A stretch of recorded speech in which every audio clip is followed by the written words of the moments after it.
Sales and marketing experts have podcasts. Also, sales and marketing experts have podcasts. Life coaches have podcasts. Life coaches have podcasts. Butchers have podcasts. There's a great butchery podcast. There's a great baking podcast that's out there. If only there was a great candlestick making podcast, it would complete the trio, but there really isn't, unfortunately. The thing is, though, they all approach the podcast in different ways. Accountants and solicitors do a thing called informative podcasts. They tell you things. They give you information. So, for instance, I've got a client of mine, Optimise Accountants. They're based in Nottingham, and they specialise in accountancy for property investors and medical professionals. You don't have to be both. You know, it's not like that niche, but you can be either. So their episodes will deal with things like, what can I claim for if I'm a medical professional?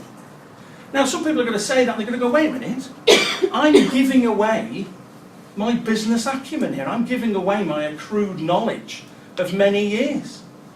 And my response to that is twofold. One, you're not giving everything away.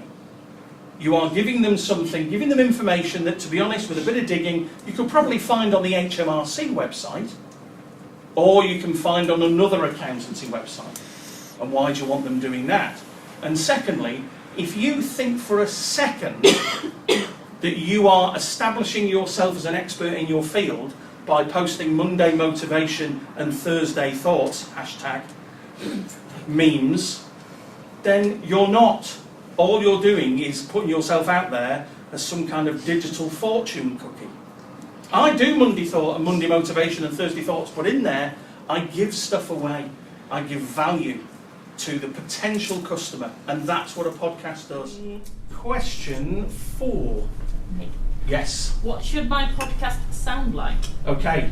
There are different formats. I mentioned the fact that I do a journal podcast, and that is one of the formats. The way you would be thinking about it is in the following way. So there's a solo voice podcast, that's just you.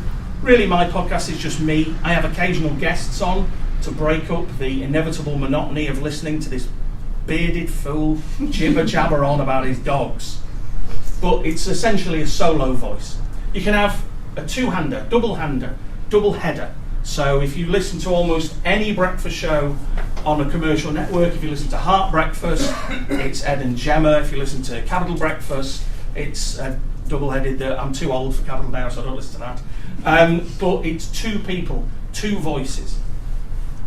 There's the interview style. Some great interview style podcasts out there. It's one person talking to another, asking them questions.